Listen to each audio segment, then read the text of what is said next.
Wow, we have just hit 301.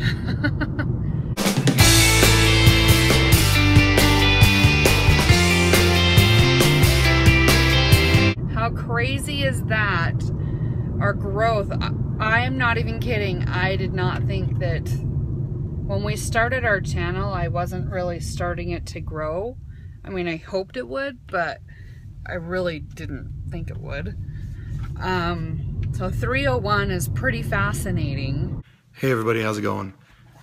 So today is Ty's first day at work, not on a training schedule, and she has been gone and will be gone until like 10:30 tonight, possibly 11. I don't know exactly when she's going to get home. I plan on being asleep, unfortunately, so I won't be able to see her, but I did get to see her and send her off to work this morning, which was kind of nice. But her new schedule is Sunday, Monday, Thursday, Friday, I think it is. And so she gets Tuesdays, Wednesdays, and Saturdays off. So that'll be nice for when I'm off on those days. I'm on my way to work Sunday morning, and my heart is so heavy. Anybody that's following us on Facebook already knows. You know the Northern California fires? I found out some news today. There is actually still a fire burning in my hometown of Middletown and Hidden Valley areas and Cobb Mountain. And I just wanted to say a little bit about that. It's really unfortunate, really sad. If you take some time and look it up outside of this, I don't know if Ty will attach a link or anything, but it was a very devastating fire that within 24 hours had burned over 40,000 acres. It decimated a city just east of where I went to high school, and came down the mountain and burned down a few of my friends' homes. And it also it barely missed our high school, the high school I graduated from, which was nice, but unfortunately a lot of other devastation ended up occurring with all the fire passing through the center of town and then raging on down south. It's so weird to know, watching where Jake grew up, friends from high school and their families, and some of them are trapped in where they're not able to be evacuated. In fact, they've told them to go down to the lake and get in it because they can't get out. Jake lived in Hidden Valley, which is right next to Middletown, and parts of Hidden Valley have already been evacuated. We're not exactly sure if the area where he was has been evacuated or not, but it's very disheartening to know that the area and all the things that Jake knew. Some really, really good friends of ours, the Comstocks, I grew up with their sons. And my sister grew up with their daughter. Really good friends of ours. We still keep in touch with them.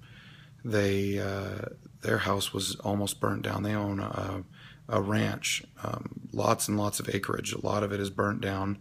I mean, it's a miracle. It's absolutely crazy. But last night, this miraculous story came through. We found out this morning, through all this devastation and everything that's going on, the father ended up packing everybody into his truck and sending them out into a field that's an irrigated field, because the fire won't touch a field that's being irrigated. And he went and fought the fire off their home on this ranch. And you have to understand that California is in a huge drought right now, and it's making it really hard for water to be produced or used, and everything is dry and very volatile right now when it comes to fire.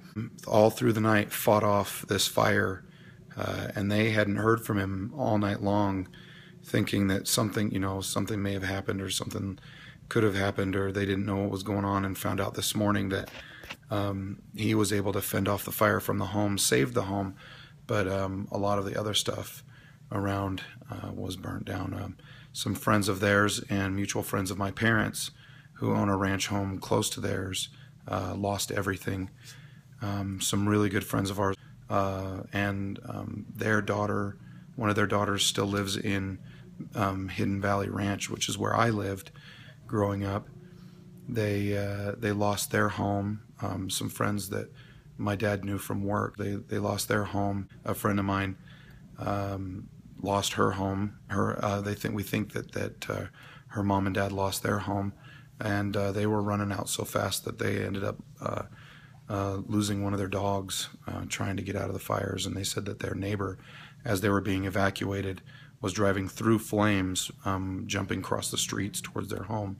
So, I mean, it's just this massive, massive devastation, and in such a short period of time.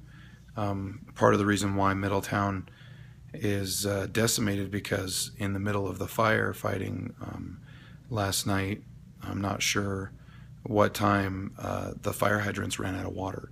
If you can imagine, with the drought and everything going on, they didn't have the sufficient resources that they needed to be able to fight off fires, and maybe could have been able to save a lot of the homes and everything that were out there, but couldn't because the fire hydrants ended up failing.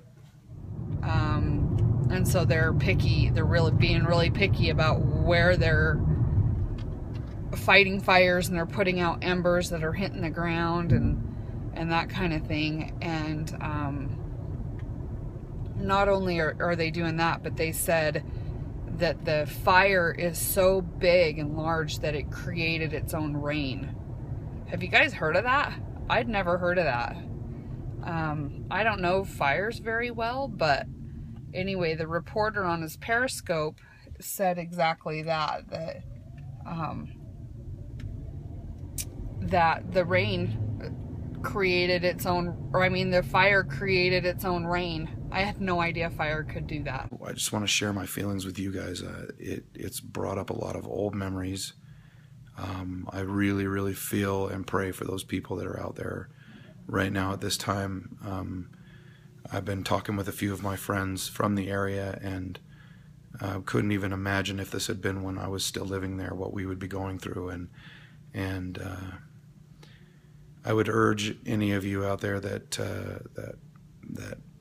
believe in a higher being or whatever, if you might send some words to them and ask for them to be blessed, because they're going to have a tough road ahead, and rebuilding a lot of the cities that are destroyed, and to get the fire to stop. That's one of the biggest things. It's still raging right now and threatening more lives and homes in other areas. It's kind of been an emotional day today with everything going on. I think my old home is one of the homes that also burnt from where the fires, the fire maps, the burn maps have been showing on the fire. So I don't know. I keep surfing the internet and Facebook and Twitter for more information. I just hope and pray that they're able to contain the fire, and that everybody gets out and no one ends up injured. I know that there were some 4 firefighters that I know about that were injured. They were taken to Sacramento. So I hope that everyone is okay and that everybody is accounted for. But thousands and thousands of people are being evacuated. Anyways, prayers to them right now, you guys. Prayers to the Northern California fires, for anybody involved, whether they're fighting it, whether they're evacuating, whatever the case may be. Anyway, thank you guys for subscribing. Thank you guys so much for your support. You guys are awesome.